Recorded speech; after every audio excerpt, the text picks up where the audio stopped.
Hello and welcome to Wednesday's Hotline Live with Record Sport.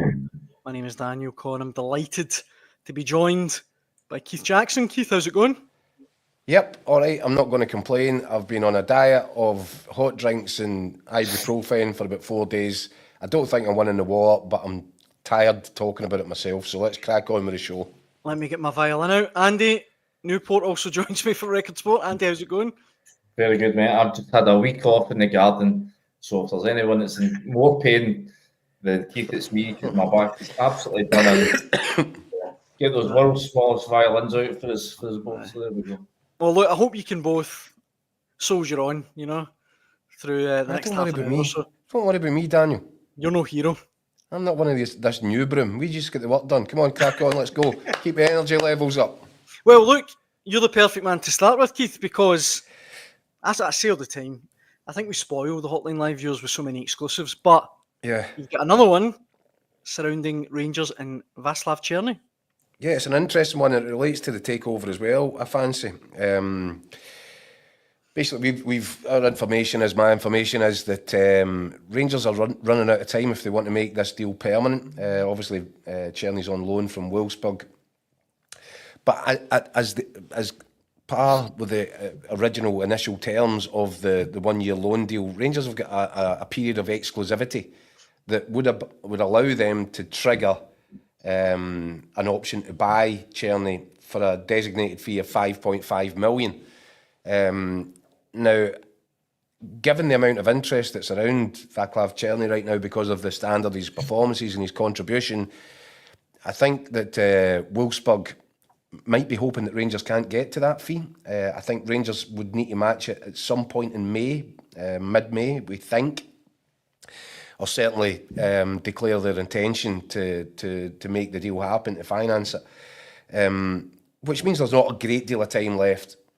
What's interesting is that there are now somewhere between 8 and 10 teams that have made contact, either with Cerny's agents or with Wolfsburg, to express an interest. And obviously, if Rangers don't conclude that deal at £5.5 million, he would then, become available on the market and on the open market. And I think Wolfsburg are sitting rubbing their hands, thinking, do you know what? We might have gone a bit low here. I think they could double that fee if it became a bidding war. And there does seem to be, a significant amount of interest in him, as you could well imagine. I mean, I think he was man of the match there for the Czech Republic last night. Scored one great goal, an assist. Look, I think it was only Gibraltar they were playing against, so it's hardly top end stuff. But you can see from the level of his performances that he's catching people's eyes. There's no doubt about it. Now the question is, I think, Andy, I don't know about you, I rather suspect no takeover, no Cerny. This Rangers board, in its current form, wouldn't be able to finance that, even if it's what they consider to be a relatively, reasonably priced deal at £5.5 million. So the question now is, does Andrew Kavanagh, we think that this will all be completed by April, doesn't give you a load of time, and I think that the Americans are aware of this contractual situation. And it'll be really interesting to see what happens next, because I think that the kind of much heralded player trading model, it's not really spending £5.5 million on a guy at 27. I think Rangers would rather spend 3.5 on a couple of guys at 21, 22, 23. So it's a sort of break-in with the model. But I look at Cerny and I think for £5.5 million, it's one thing having this great idea about bringing in through, young talent, buying low, selling high, bringing them in from the academy. But I don't think that works unless you've got experienced players at a good age around about the team. Because what are people looking to buy? They're looking to buy winners. And if you've got a guy like Cerny, he teaches good lessons. Apparently he's a real good influence around the training ground. So I'd be fascinated. I think with the amount of money that that should be made available to the club this summer, following the takeover, I think £5.5 million is certainly an achievable deal, and I think it's one that Rangers should be looking to do. But I don't think it can happen without the say-so of the Americans. So that's going to be an interesting one. What do you think, Andy? Would you 5.5 million in the modern game for a guy who's got 17 goals and 8 assists this season? I think it's pretty reasonable. I think, as bad as this season has been for Rangers and for Rangers fans, I think you have to ask, how bleak would it be without Vaclav, Cerny, and, as you say, those 17 goals and handful of assists? It could be an awful lot worse, that's for sure. So for me, I think at the early outset of his time, I wasn't clear that it would be something that they would pursue. I think you think back to some of the big misses he had. He missed a big chance against Malmo. He missed a huge one against Leon early doors. That's right. That could have put Rangers ahead on the night. And at that point, you're thinking this is a guy that's maybe not able to cope with the pressure of playing at a club as intense as Rangers. And what impressed me about him was it was him himself who came out into a post-match press conference a couple of weeks after those they were only about a week or so apart, those two misses. I think there's another one in there as well, and he basically held his hands up and said it's not been good enough, and I need to improve, and I need to get better. And listen, as I say, it has been a difficult season, a really underwhelming, really disappointing season for Rangers fans at times. But I think he's one guy who can, on the whole, hold his head up high. He's done terrifically well, and I think now you've got to say, if you could surround him with better players, as I imagine the hope will be with this new takeover coming in, is that I think he's a guy who can, his worth would only, soar. So not just financially, but in terms of his value to the team, I think he would become a much bigger influence, a much more dangerous weapon if you could have the type of players, type of guys that can make space from you. We've seen, he's a bit of a one-trick pony in a sense. It's just that cuts in off the right-hand side, fakes on his to go down on his right foot, comes in on his left and takes a shot. It's amazing how often he gets away with it, but it's, he's very effective at it. So for me, I think it's a no-brainer. I mean, in terms of the financial output that Keith's talking about there, I think this can only be done with the 49ers' help and Andrew Cavanagh's help, because you've got to think, £5.5 million to spend, that might be Rangers' entire transfer budget for the summer. At the best of times, but are they really going to spend it all on one player? And then you've got to consider they've already committed themselves to spending, was it £4.5 million for Oscar Cortez? This is a club that doesn't have £10 million. I'd be getting the lawyers all over that one, Andrew.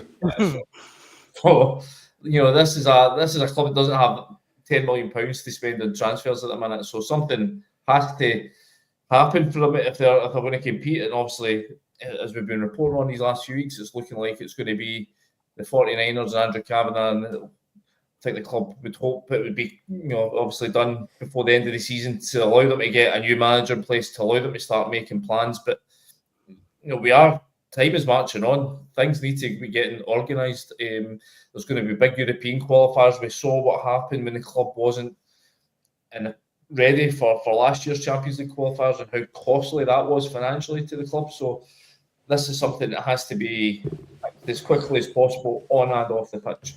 But when you think, Andy, about, every transfer has an element of risk attached to it, and especially, when you're spending sums like that, you're thinking, right, we've done all the homework that we can do. We think this will work out. But you've got a guy there at 5.5 that is proven that he can wear the shirt, that's proven that he can turn up for the big events, that his goals against Fenerbahce, or the goal against Fenerbahce, his contribution in the recent kind of Old Firm games, that's as close to a tried and tested bit of business as you could possibly hope to achieve. Now, you could go and spend that 5.5 million elsewhere, and you're effectively taking a punt. Can this guy come in? Will he blood in? Will he like the city? Will he like the environment? Will he cope with the intensity? All these question marks that are always accompanied with anybody that arrives at either Celtic or Rangers. Cerny's proven over this period that he thrives on it. I think if he's available, and I genuinely, I think Wolfsburg are sitting there thinking they're hoping that Rangers don't meet this deadline, because if they don't, I think that they genuinely think it's achievable to get, north of £10 million for him. And I don't think that's You're right when you unrealistic say either. I think terms of- Rangers have actually, of all the kind of criticism that quite deservedly goes in Rangers' direction for their business acumen and transfer dealings, to get that clause of £5.5 million in the original loan deal, that was actually okay. They potentially have one to watch there. Remember last year, Keith, when Celtic failed to do the same with Adam Ida when they brought him in? Mm-hmm. So I agree. I think that's a good bit of business by Rangers.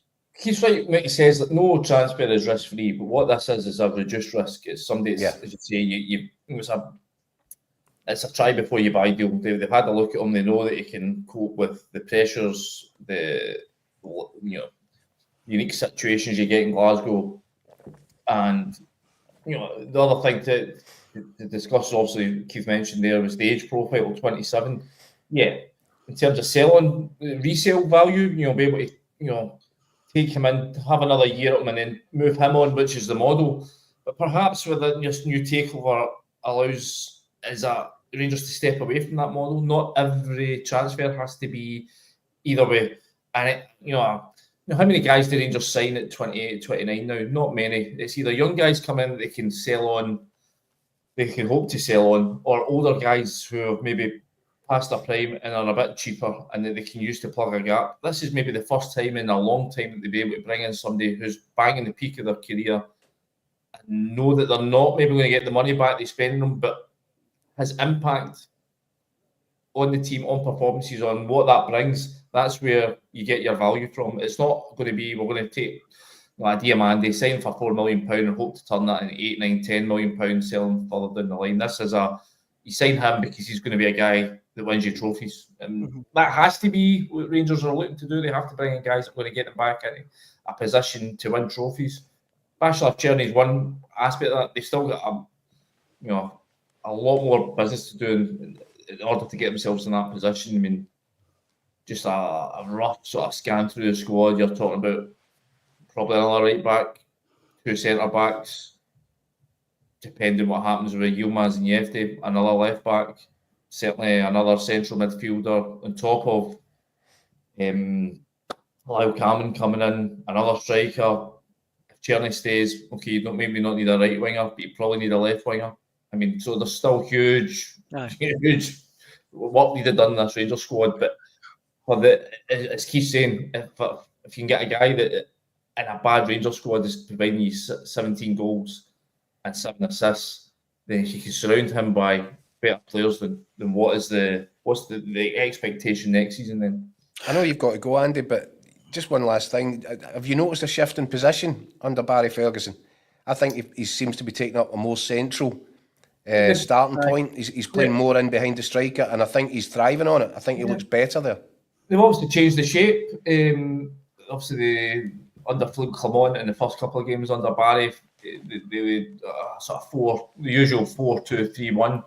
Obviously, they moved to this, obviously a back five, and then a sort of box midfield.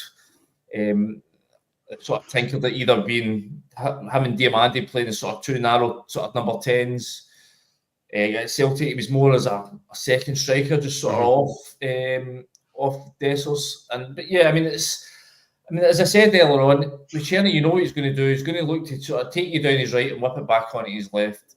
But I think he's less predictable in a more central position, is my view. It's more space. It's about space. I mean, I think you want to give Jose Mourinho credit for the way that he identified the dangers between the two legs. And mind you, it couldn't have been much more obvious, because every time Cerny get the ball in Istanbul, he was in 20 yards of space and just running right at the heart of his defence, and that caused all sorts of chaos. It brought both of his goals over there. And then by the time you fast forward to the second leg, Fenerbahce just doubled up on him, and that, I mean, he was still effective, he was still dangerous on the night, but it did help to nullify his threat a wee bit. But this is what Rangers need to do. They need to, next season, it's been a problem all season, is in tight confined spaces. That's where the team sort of runs out of ideas. They need to get more ways of getting the likes of Vaclav Cerny run into teams in free open space, whether that be in the box or 20 yards for a goal in the counter attack. They need to be able to get these guys into areas where they can be effective. Rangers have just been run out of ideas too quickly, too often this season. It's going to be interesting to see. Obviously, they played this sort of counter-attacking style the last 3 games. Now the pressure is back on them to go and dictate the game and take the play to Dundee, Des Park on Saturday night. It's going to be interesting to see. They're obviously coming off a huge result a couple of weeks ago at Celtic Park. Can they now switch it and be the dominant team? Can they be the side that can go to Dens and play their game as opposed to reacting to the opposition's style of play? So yeah, it'll be interesting to see this weekend. Dundee will be flying as well after that result at Tannadice. It should be a good game. Andy, as Keith said, we need to let you go, unfortunately. Boys. Andy daycare never stops, I'm afraid. That's it. You've got your duties to attend to. But thanks so much for joining us on Hotline Live as ever. No problem, boys. All the best. Cheers, Andy. Cheers, Andy. Before we move on from Cerny, Keith, let me hit you with some of the feedback from the comments that we're getting on it. Sure. Rangers Easy OK says, absolute no-brainer to sign Cerny. Be a perfect welcome gift from the new owners. I know we're trying to buy young, but we need players for now, and he is a real quality player. Do you know, I'll give you an answer to that, right? Go on. I get the model is bring them in young, bring them in cheap, sell them high. I get it. Everybody wants to do that. That's great. If you put together a team full of young players into the environment, the specific environment of the Glasgow rivalry, the Old Firm rivalry, and these players are coming up second best every week, you do more damage than good. They won't blossom in that environment. They can if they're surrounded by more experienced players. And I think that's where Rangers under this American ownership should be looking to achieve more of a balance. Aye. Yes, you want to try and find these kind of diamonds in the rough, your Eaglemans and all this. But I think if you're going to be competitive, and you're going to have to be competitive, you're going to have to try and find that range of player as well, that 27, 28, 29-year-olds that have been the course and distance, that you know are going to be durable enough, that won't shrink, and that can help carry the young boys through, because Rangers have been taking second prizes off Celtic forever now.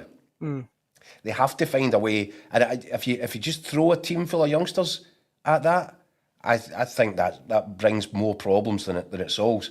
Because you've seen, Daniel, we've all seen examples of young boys that are thrown into these situations. They struggle to handle it and they disappear. They vanish. And I think that what Rangers have to do is find the right balance between, yep, we like these, we think they've got a real chance, but yeah, we know that this guy here can produce, and we know that he can be a great influence on the younger players coming through. And I think that's one of the reasons why if I was Andrew Kavanagh and the 49ers, I'd look at Cerny and think, we better do something here. It's like Andy said as well, you can't, it's not practical to think every signing is going to fall into that model. I mean, Hoopsaholic, they're saying you need a mix to get the best out of young players and enhance their value. A couple more comments as well, which I thought were interesting. That's exactly right. That's exactly the point I was trying to make. He's made it more succinctly than me. Aye. This one here, Vaclav Cerny is easily the best winger in Scotland. Dare I say it, he's perhaps too good for Rangers. Andy Lang says, someone start a petition to get Cerny to stay at the end of the season, please. And this one from Douglas, he says, Cerny's been durable and effective. His numbers this season for a wide man back that up. But this is a big test for the new owners because they simply need to get this deal done quickly. And that's where it becomes really intriguing. As we've said before, Andrew Kavanagh is a guy who's made a lot of money, but he's made it out of health insurance. That doesn't strike me as being the world's biggest natural risk taker. So, look, I believe and I'm told that this takeover should be pretty much legally rubber stamped by the end of April. It doesn't leave you a lot of time to then go into negotiation or to find the money, and it gives you time if it's finished by April. What if the legal team says, well, I'm sorry, Andrew, there's one thing here, we need to look at this, and if it drags on for a couple of weeks, do you wait and say, well, I've not got ownership of this club, so I'm not signing a cheque for $5.5 million. If you're a cautious, well, not if you're a cautious guy, you probably wouldn't, would you? Whatever, no matter how much money you had, you're going to sign a cheque for £5.5 million to buy a player and then find out that you don't, that you've bought them for another regime that are still in charge and for whatever reason. So that, I think there's a bit of a race on here now. And I'm sure that Andrew Kavanagh and the 49ers are smart enough to realise there's a great bit of business to be done for Cerny, but it is going to become very tight. And also, in terms of the takeover more generally, there's a lot of stuff that's needed. And it's not just resolving the Cerny situation, it's assessing the current squad, it's deciding which players should be told to try and find themselves, and their agents to find themselves different new clubs for the start. There's so much to be done. It's actually, I'm not saying it's late in the day, but it's moving very quickly towards late in the day. And that's got to be factored in, because I'm sure Andrew Kavanagh and the 49ers, they want to come in, they want to impress, they want to hit the ground running, they want to show, look, this is the new regime. But if they leave all these things too long, they could be right behind the 8 ball in terms of trying to plan and get up and running for the start of next season. They could be in a situation where they've got a lot of players that are deemed surplus to requirements, that it was too late to move them on, that they missed out on a Cerny, that they didn't get this. Or that's why it feels like a long time away, the start of next season. But I think there has to now, I think we're getting into the point in time where there has to be a bit of urgency, and I think the Cerny situation perfectly illustrates that. What's your gut feeling, Keith? Do you think he will be a Rangers player next season? Again, this is what I'm finding really intriguing. If you're Andrew Kavanagh and you haven't got the keys to the front door, are you going to set that money aside? That's an interesting. Maybe you're so convinced that it's only just technicalities that you give the club a loan for them to do the deal. I don't know how you could work that. I'm sure there must be a way around it, but I think if for whatever reason the deal doesn't complete, the Rangers board are going to struggle to pay back that money, because they wouldn't have the money to buy Cerny for 5.5. Yeah. So it's fascinating, but it's getting to the point where there's not a lot of spare time. Mm-hmm.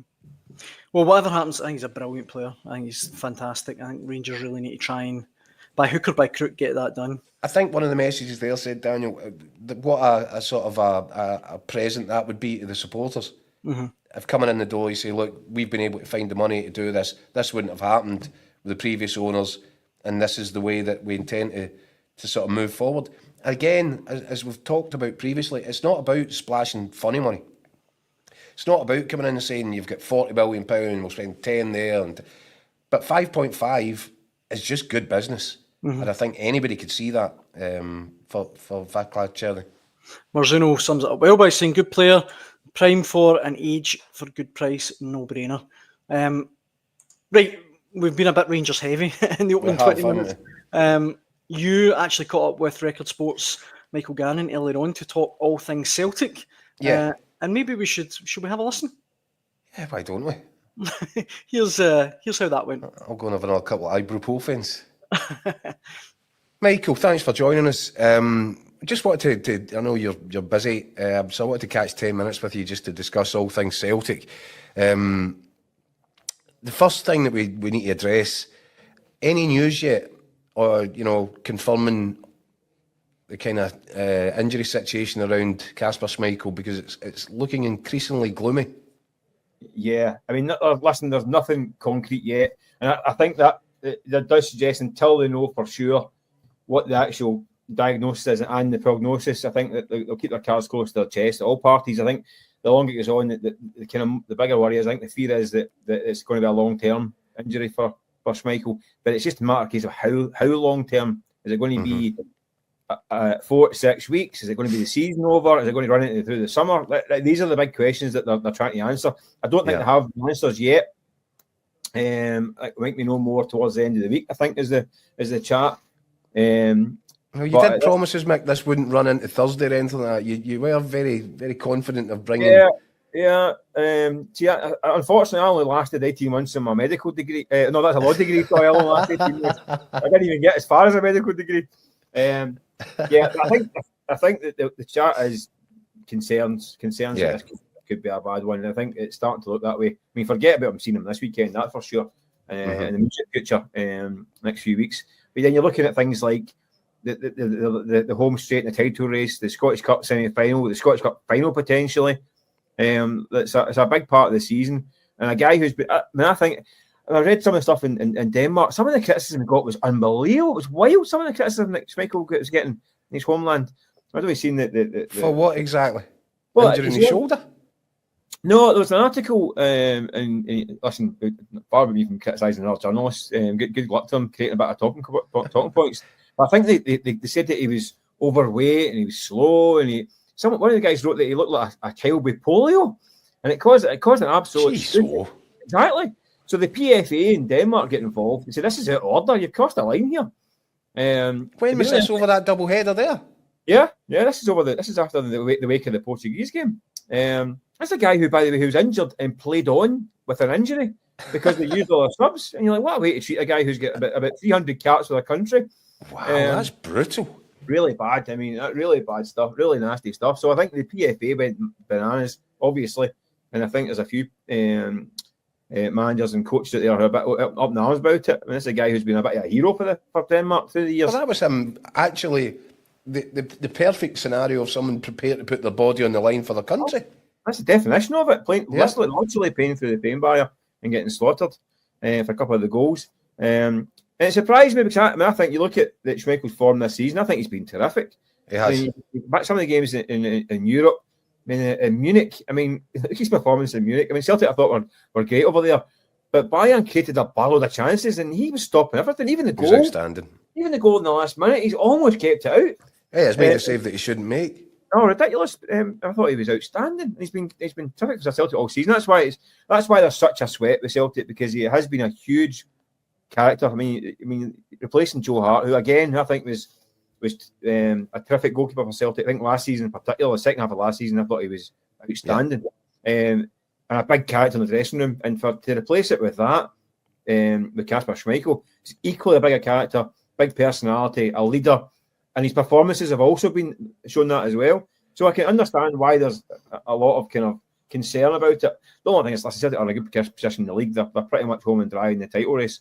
But the Scottish Cup's still there. And if they're without him for the rest of the season, that's a major, major blow.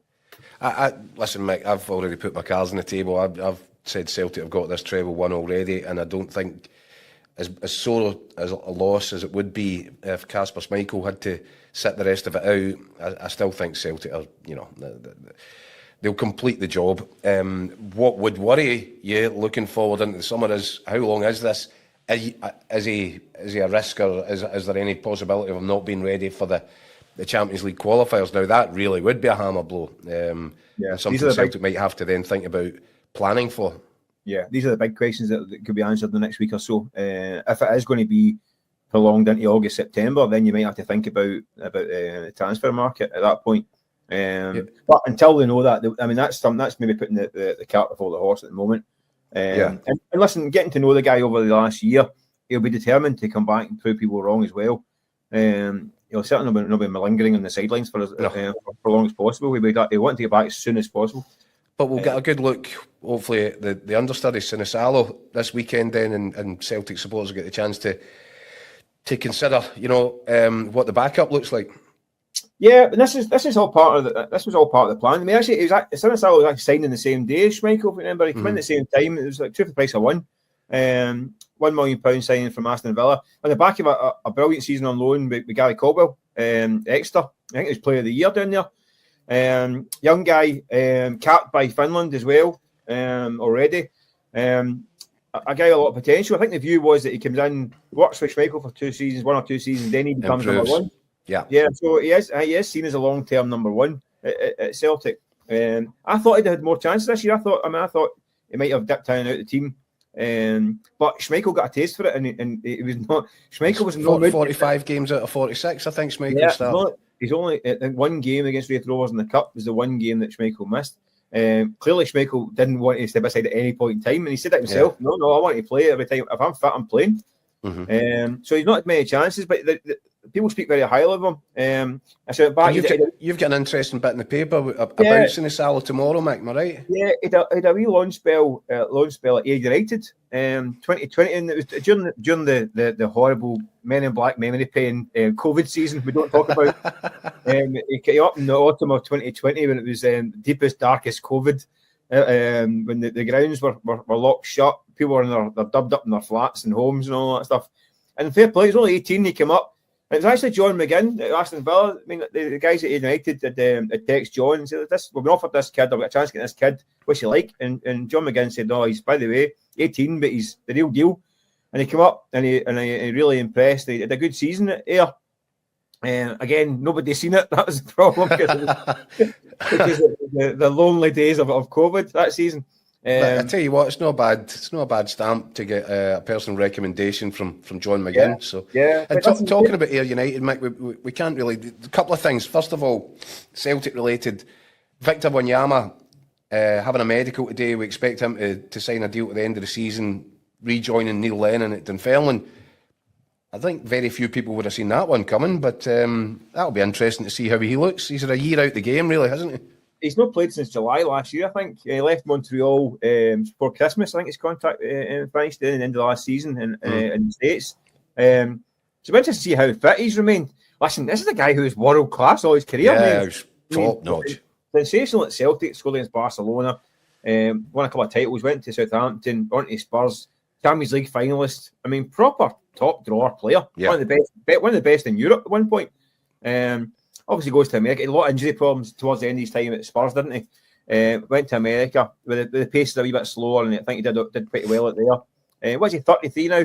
Listen, maybe a case of, Neil Lennon saying, right, come in, give me half a dozen games. Let's see what you look like. Let's see what you like, and go and inspire us to get us through the season. Definitely, it's a box office sign, isn't it? He's still got to do his medical as we speak just now, which might be interesting. But if he's still in good shape, then why not have a bash at it? If it's low risk. There was talk in January of going to the Championship in England. Loads of clubs in Europe and the usual Saudi clubs and all these kind of things.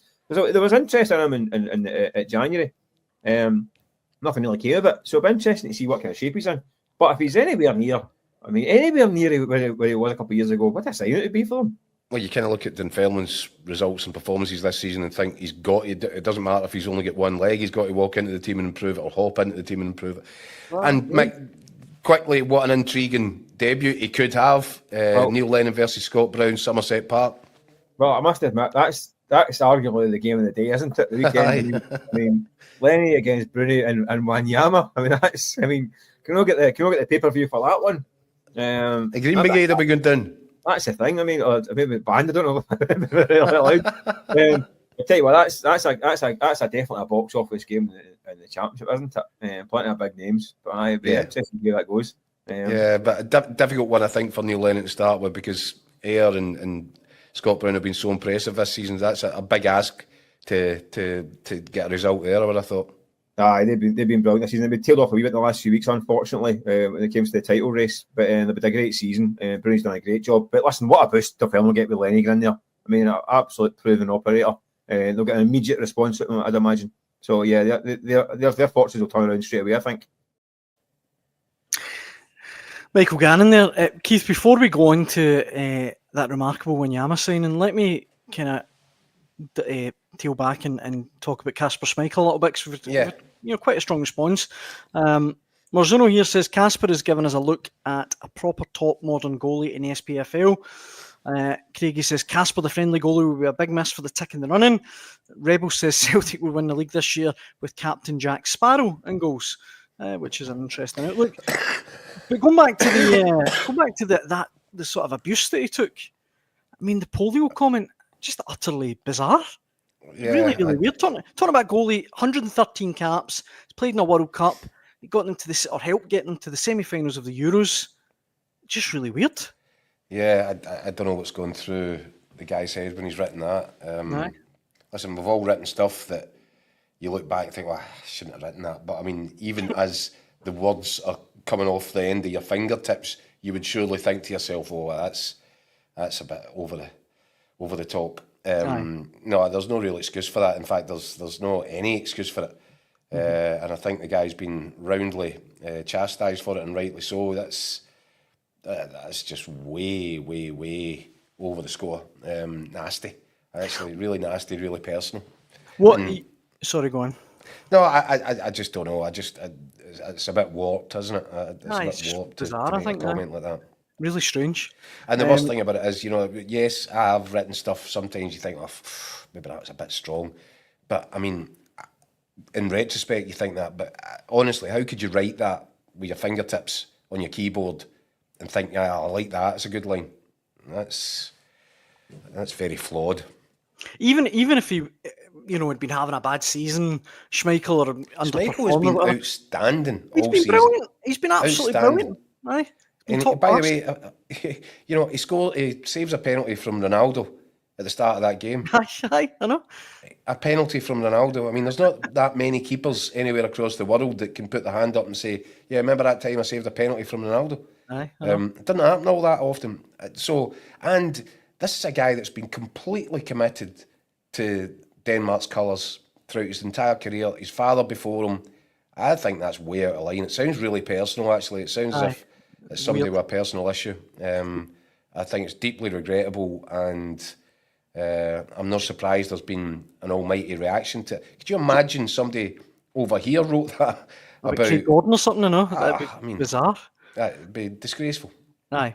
Mark Fairfield, as you can see on your screen there, says the league is won, but losing Kasper could cost the treble. We need a long-term number one ASAP. It's going to be interesting to see how Sinisalo gets on if this is to be an extended run. The problem there is, Mark, that the transfer market's not open, so Sinisalo is what you've got. But I look at Celtic, I think they're so far in front of everybody else right now. Look, famous last words might come back to bite me in the bum, but I've said it now for a matter of weeks, and I've said it since the other night when we realised that Kasper Schmeichel might have a problem getting back for before the end of this season. I still think Celtic are so far out in front, and it'll be interesting to see Sinisalo, because he has played one game. I don't think he touched the ball in it hardly.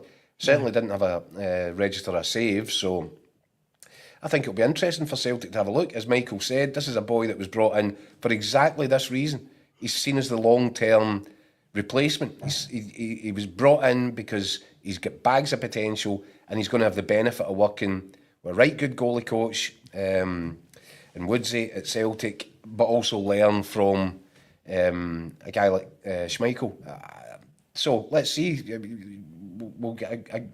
I tell you what, he'll have to be called into action at some point, you would imagine, against Hearts at the weekend. Yeah. So that'll give us an interesting first look. I mean, I wouldn't reach to any snap judgments on him either in 90 minutes, because he'll need to find his feet. He'll need to kind of establish himself.